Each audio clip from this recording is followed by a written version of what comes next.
Con todo lo que hemos visto hasta ahora en el capítulo anterior y la sección anterior, ya tenemos todas las herramientas necesarias para deducir las ecuaciones de Friedman que nos van a dar la dinámica de la evolución del universo.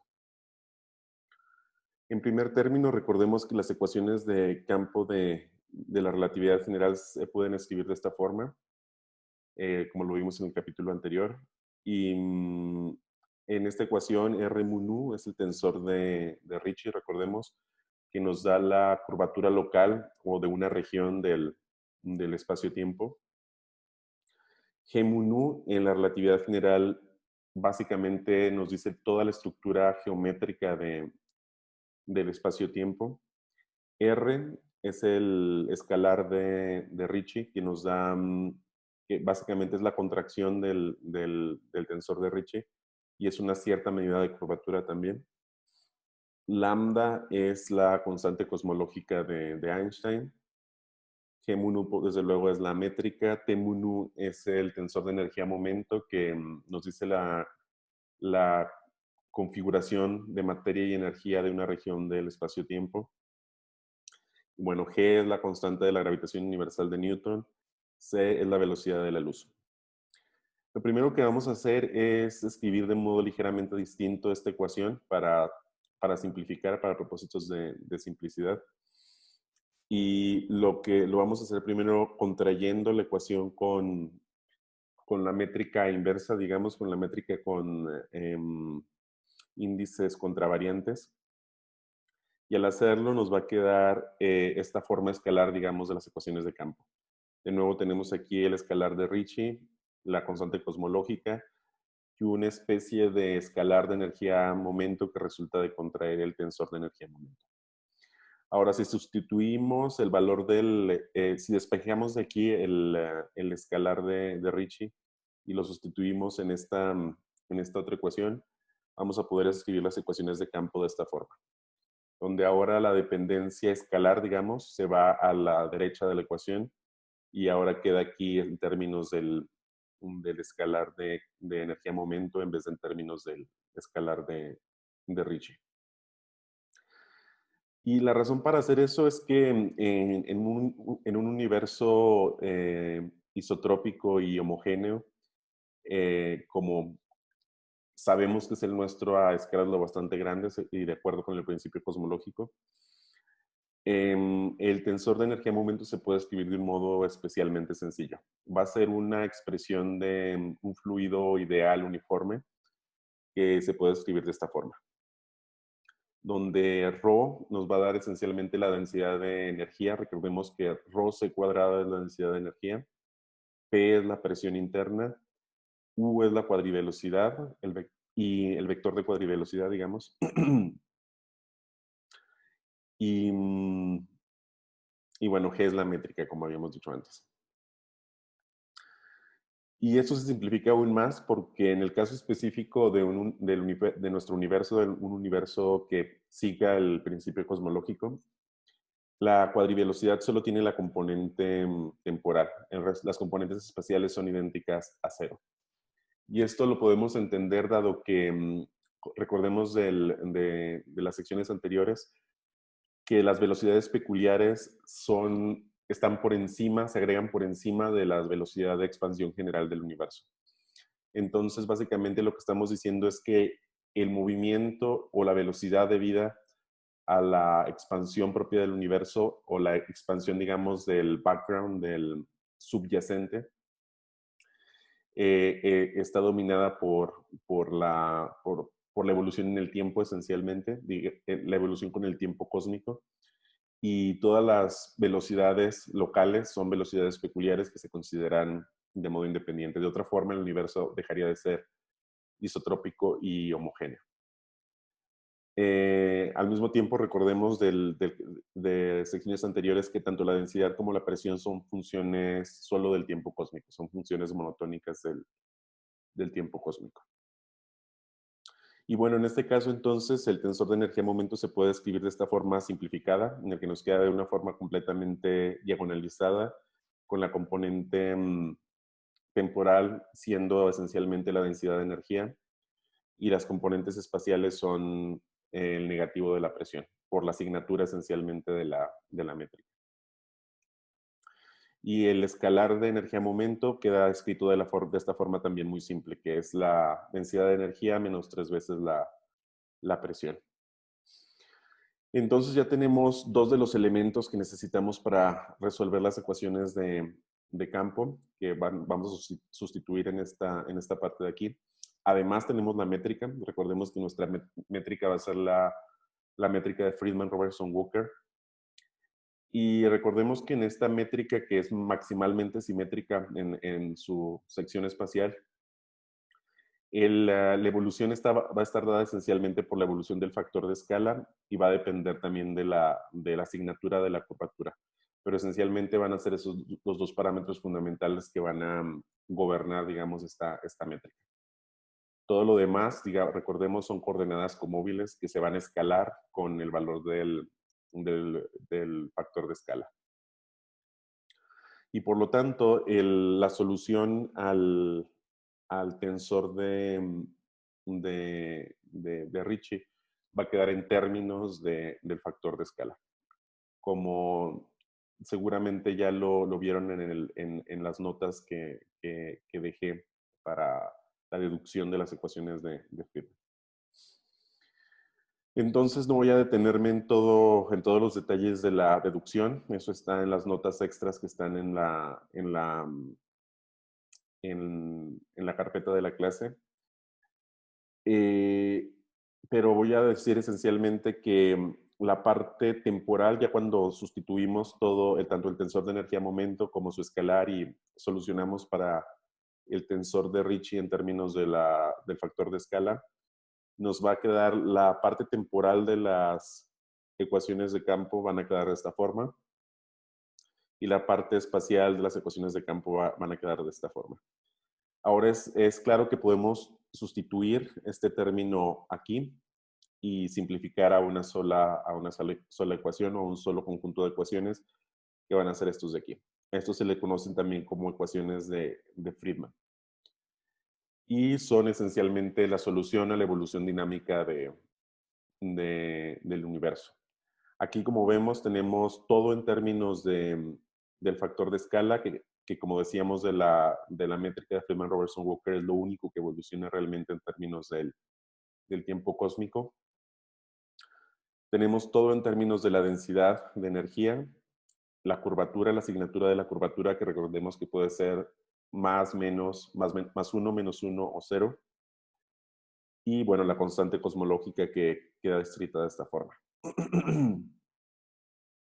Entonces es claro que la constante cosmológica la podemos también escribir en términos de una cierta densidad de energía y se puede escribir entonces de esta forma para sustituir todo en la misma forma que tenemos la densidad de energía aquí. Y la presión equivalente estaría dado por esta ecuación. Recordemos que el parámetro de la ecuación de estado de la energía oscura es menos 1, este menos 1 que está aquí, y esencialmente tenemos la densidad de energía de la constante cosmológica o de la energía oscura en este caso. Y bueno, entonces ya haciendo las sustituciones pertinentes para los diferentes componentes de los que ya hablamos en las secciones anteriores, recordemos que esencialmente vamos a tener tres componentes fundamentales en el universo: radiación, materia no relativista, materia que se puede escribir con una ecuación de estado de polvo, si recordamos bien, y la constante cosmológica o la energía oscura o la energía del vacío, que puede escribirse con una densidad de energía de esta forma, como decíamos. Entonces, escribiendo todos los términos de la densidad de energía, nos va a quedar esta expresión de aquí, que finalmente es la que se utiliza en general para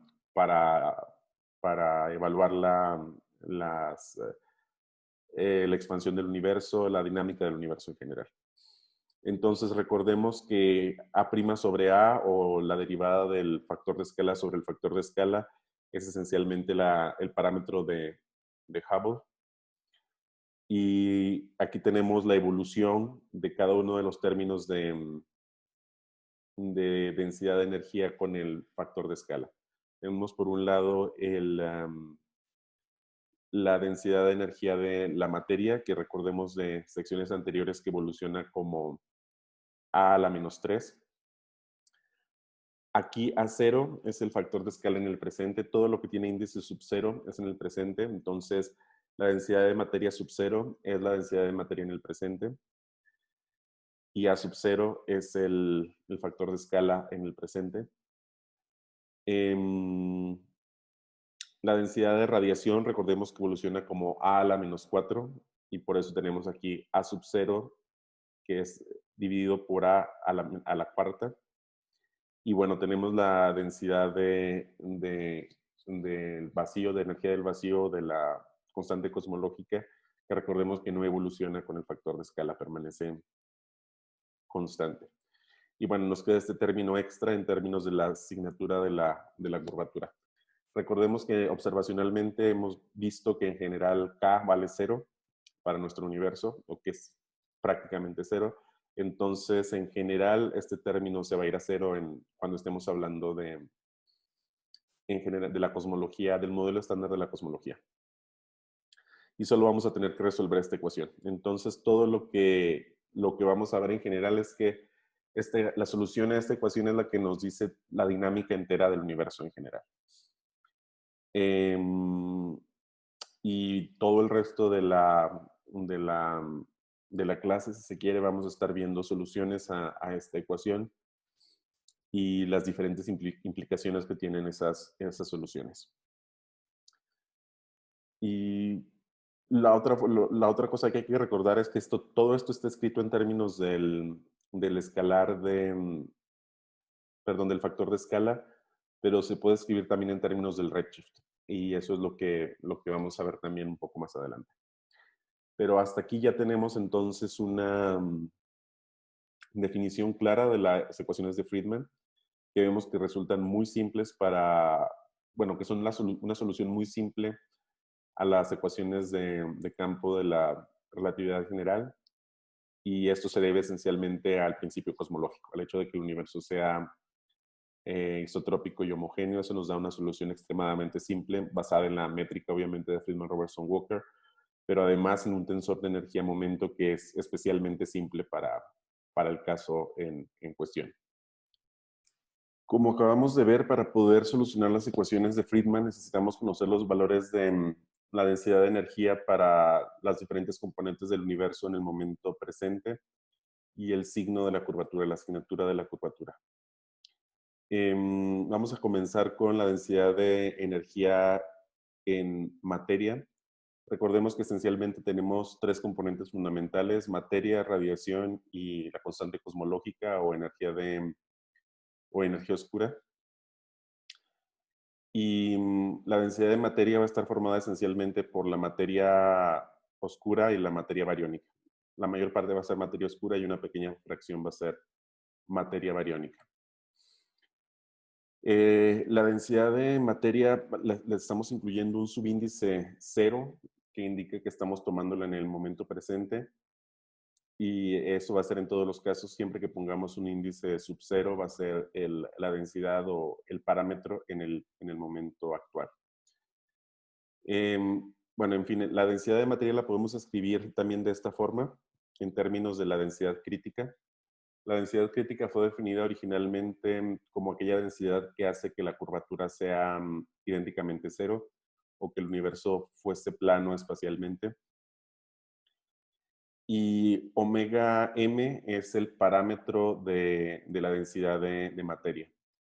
Entonces, es el parámetro que es un parámetro adimensional que relaciona la densidad de materia con la densidad crítica en cualquier momento. Pero recordemos que estamos tomándolo en el momento presente, entonces también le ponemos un índice sub 0 y a la densidad crítica también un índice sub 0. Y esto también se puede escribir de este modo aproximado, ahora en términos de h cuadrado también, donde h es la constante de Hubble dividida por 100, recordemos. Y la constante de Hubble, recordemos, es el parámetro de Hubble en el momento presente. Entonces, h es el parámetro de Hubble en el presente dividido por 100. Y bueno, la densidad crítica se puede escribir entonces de esta forma, en términos de nuevo de la constante del parámetro de Hubble y de constantes, la constante de la gravitación universal y bueno, constantes numéricas. Y experimentalmente, observacionalmente, se ha encontrado que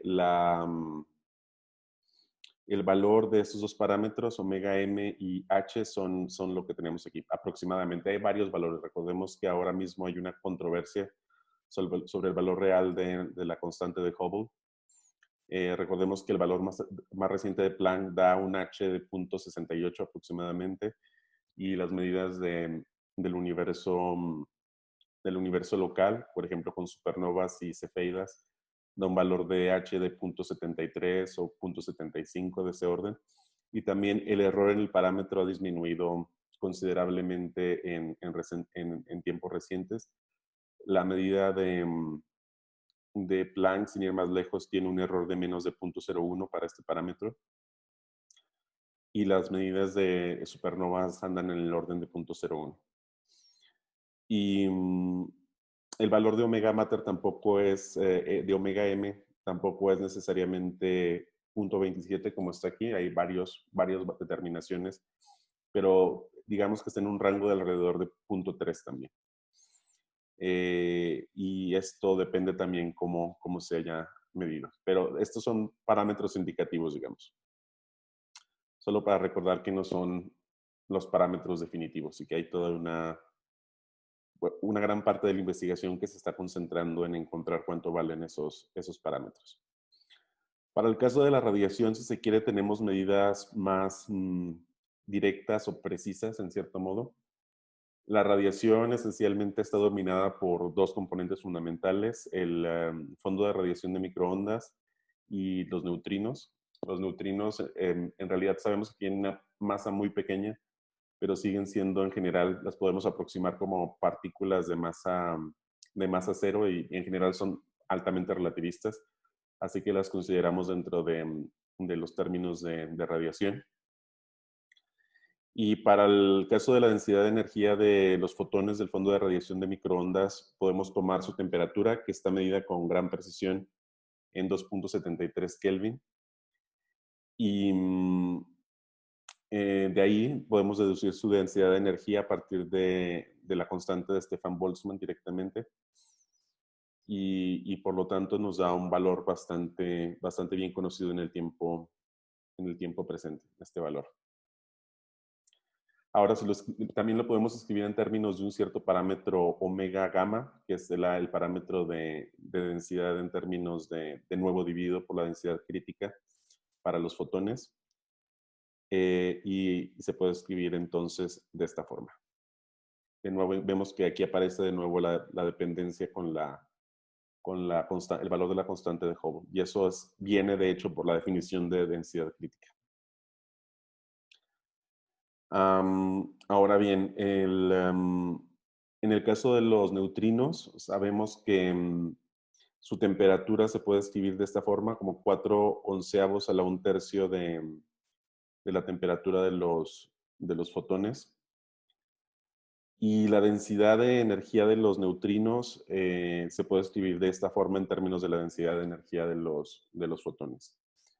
De los fotones del fondo de radiación de microondas. Esto lo vamos a ver más a detalle un poco más adelante, pero todos esos factores tienen que ver con el hecho de que los neutrinos sean fermiones y con el hecho de que solo tengan un spin y no dos como los fotones.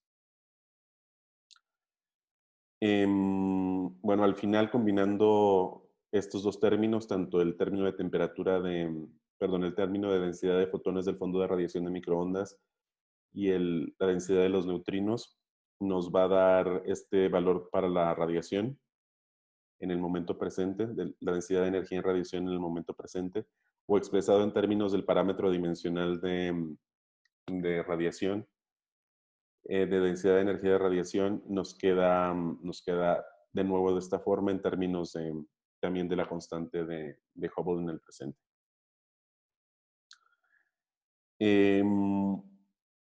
A partir de los valores actuales de la densidad de energía en radiación y de la densidad de energía en materia, podemos encontrar de un modo bastante sencillo la evolución en todo momento del cociente entre estas dos densidades.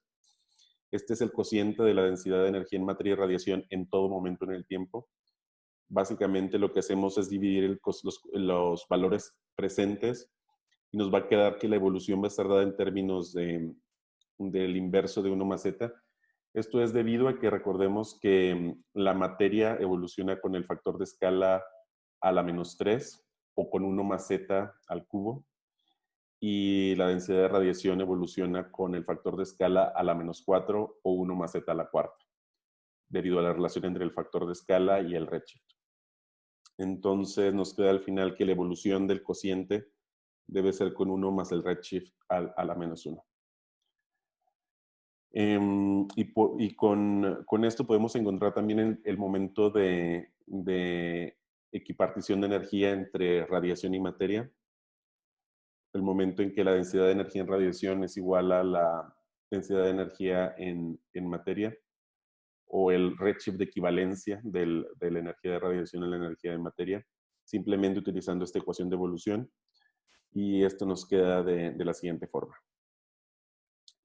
Nos queda esencialmente el mismo coeficiente que tenemos aquí, 2.4 por 10 a la 4 en términos de omega mater y de omega de materia, omega n en el presente, y de la constante de Hubble. Para encontrar la densidad de energía del vacío de la constante cosmológica, rho de lambda en el presente y rho de lambda en cualquier momento, porque recordemos que no evoluciona con el factor de escala, podemos despejar las ecuaciones de Friedman que vimos antes en esta forma, de forma que nos quede en términos de omega de materia, omega de radiación y el factor dado por la curvatura, por el signo de la curvatura. Ahora, en general, de las observaciones se deduce que la curvatura es esencialmente 0 para nuestro universo. Eventualmente vamos a verlo con más detalle. Entonces, este término en general lo vamos a tomar como 0. Y entonces todo se puede escribir de modo más simple como lo tenemos aquí. Entonces, la densidad de energía de la constante cosmológica o de energía oscura en el presente está dado en términos de la densidad crítica y multiplicado por la diferencia que hay entre 1, la densidad de materia, y la densidad de radiación. En otras palabras, la suma de las densidades de energía en materia, radiación y la constante densidad de energía dada por la constante cosmológica debe ser igual a 1, o debe ser igual a la densidad crítica. ¿Por qué? Porque decimos que el universo es plano. Hemos visto observacionalmente que el universo es plano. Entonces, la densidad de energía del universo debe ser la densidad crítica. Y bueno, de ahí deducimos también entonces esta otra ecuación que relaciona simplemente los parámetros adimensionales de densidad. Entonces tenemos omega lambda igual a 1 menos omega de materia menos omega de radiación. Y bueno, nos dice exactamente lo mismo. La suma de los tres componentes, omega lambda, omega de materia y omega de radiación, debe ser igual a 1 porque nuestro universo tiene la densidad crítica, o aproximadamente crítica. Básicamente, sabemos que puede haber, o sea, hay espacio para pequeñas desviaciones de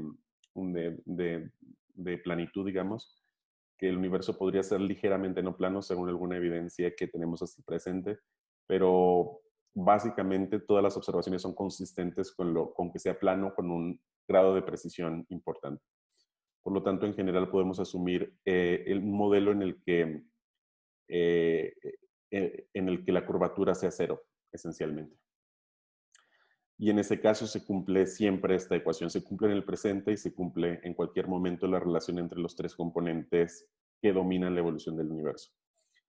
Y justo lo que vamos a ver enseguida va a ser cómo solucionamos las ecuaciones de Friedman para diferentes casos. para diferentes casos de valores esencialmente de las tres componentes fundamentales que estamos viendo, la de radiación, materia y energía oscura o constante cosmológica, y para las diferentes etapas de evolución del universo. Es lo que vamos a ver a continuación.